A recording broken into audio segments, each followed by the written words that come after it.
আমরা আসছি এখানে আমাদের পুনর্বাসন আদায়ের জন্য আসছি। এই 6টা দাবি আমাদের আদায় হইলে তাইলে আমরা রাজপথ ছেড়ে দেবো ইনশাআল্লাহ। আমাদের যে নুমেন্টিটা দেওয়া হয়েছে ওটা সরকারি কূটনৈতিকের মাধ্যমে ওটা তুলে নেওয়ার জন্য। আসিম নজরুল স্যার আমাদেরকে ওয়াদা দিছে, ওয়াদা পালন করে নাই, সেই জন্য আমরা আসিম নজরুল স্যারকে আমাদের কথা শুনতেছি না, সেই জন্য আমরা ডাইরেক্ট ডক্টর ইউনূসের সাথে সাথে আমরা বৈঠক করতে চাই, আমাদের দাবিগুলো আমরা জানাতে চাই।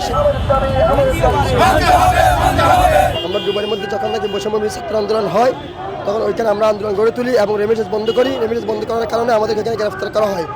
ওই বৈষম্যবিরোধী ছাত্র আন্দোলনের কারণে ওইখানের মধ্যে বঙ্গবন্ধু ফসল একটা দল আছে, ওদেরকে আমাদের গ্রেফতার করা হয়। সেজন্য আমাদের গ্রেফতার করে বাংলাদেশে পাঠায়। আমরা আজকে 6 মাস 7 মাস হয়ে গেছে, এখনো আসিম নজরুল স্যার আমাদেরকে ওয়াদা দিছে, ওয়াদা পালন করে নাই, সেই জন্য আমরা আসিম নজরুল স্যারকে আমাদের কথা শুনতেছি না, সেই জন্য আমরা ডাইরেক্ট ডক্টর ইউনূসের সাথে সাথে আমরা বৈঠক করতে চাই, আমাদের দাবিগুলো আমরা জানাতে চাই। সেই বিষয়ে আমরা আজকে মাঠে আসি। আমাদের ফেসলা যখন নাকি জুলাই বৈষম্যবিরোধী ফ্যাসিস্ট সরকারের বিরুদ্ধে বৈষম্যবিরোধী ছাত্র আন্দোলন হয় তখন আমরা ওখানে আন্দোলন গড়ে তুলি এবং যখন আবু সাইদ মুগ্ধ যখন নাকি এখানে জানতে ওকে দেশের মধ্যে আমরা বসে থাকতে পারি, আমরা আন্দোলন করার কারণে আমাদের গ্রেফতার করে এবং আমাদের পাসপোর্ট একদিন জেল খাটার পর আমরা এই দেশের মধ্যে ফেরত আসি। এখন আমাদের যে দাবিগুলো, আমাদের সর্বপ্রথম দাবি হলো আমাদের প্রধান উপদেষ্টার সাথে দেখা করা। এই জন্য আমাদের এই কর্মসূচি, প্রধান উপদেষ্টার সাথে দেখা করা। প্রধান উপদেষ্টার সাথে দেখা করা 1 নম্বর দাবি। 2 নম্বর দাবি আমাদের কর্মসংস্থানের ব্যবস্থা করে দেওয়া। যেরকমভাবে যারা অন্য অন্য কান্ট্রিতে যেতে চায় তাদেরকে অন্য অন্য কান্ট্রিতে সরকারিভাবে পাঠানো, যারা দেশে চাকরি করতে চায় তাদেরকে দেশে চাকরি দেওয়া অথবা কোনো কর্মসংস্থানের ব্যবস্থা করে দেওয়া, অথবা যারা দেশে কোনো উদ্যোক্তা হতে চায়, ব্যবসা করতে চায় তাদেরকে বিনা সুদে একটা লোন দেওয়া। 3 নম্বরে আমাদের ওই দেশে যে 90টা দেওয়া আছে আমাদের 90টা তুলে দেওয়া, এটা কূটনীতিকভাবে সম্ভব, আমাদের 90টা তুলে দেওয়া। 4 নম্বরে ওইখানে এখনও চলমান গ্রেপ্তার প্রক্রিয়া চলমান আছে, ওইটা বন্ধ করে দেওয়া এবং আমাদের ওইখানে জেলের মধ্যে সিআইডি অফিসে এখনও আমাদের ভাইয়েরা আটক আছে, তাদেরকে অতি দ্রুত কূটনীতিকভাবে দেশে ফেরত আনা।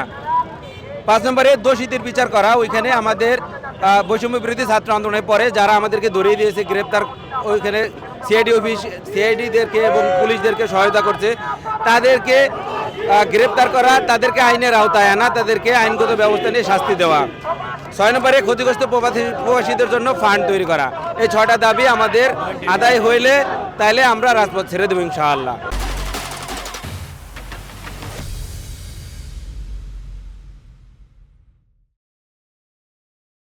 আমরা সরকারের কাছে যাচ্ছি যে আগামী 12 তারিখ প্রধান উপদেষ্টা ওই দেশের বাইরে সংযুক্ত আরব আমিরাতে যাবেন, সেজন্য আমরা ওনাদের কাছে দাবি জানাচ্ছি যে আমাদের যে নুমেন্টিটা দেওয়া হয়েছে ওটা সরকারি কূটনৈতিকের মাধ্যমে ওটা তুলে নেওয়ার জন্য আমরা এই প্রধান উপদেষ্টার কাছে দাবি জানাচ্ছি। আমাদের মূলত প্রধান দাবি হচ্ছে এটা, আমাদের যেন পুনর্বাসনের ব্যবস্থা করা হয়, আর দুবাইতে যেন নো এন্ট্রিটা উঠাই দেওয়া হয়। তারপরে চলমান গ্রেপ্তার হইতেছে, এখনও গ্রেপ্তার চলতেছে, তাদের যেন গ্রেপ্তার না করে তাদের যেন ছাড়া দেওয়া হয়। তারপরে আপনার দোষীদের বিচার যেন করা হয়, আর ক্ষতিগ্রস্ত প্রবাসীর জন্য একটা ফাউন্ডেশন গড়ে তোলা হয়। আমরা আসছি এখানে আমাদের পুনর্বাসন আদায়ের জন্য আসছি। আমরা দেশে ছাত্র আন্দোলনের জন্য আমাদের দেশে আসছি, ওই জায়গায় 5 মাস জেল কাটে তারপর আসছি।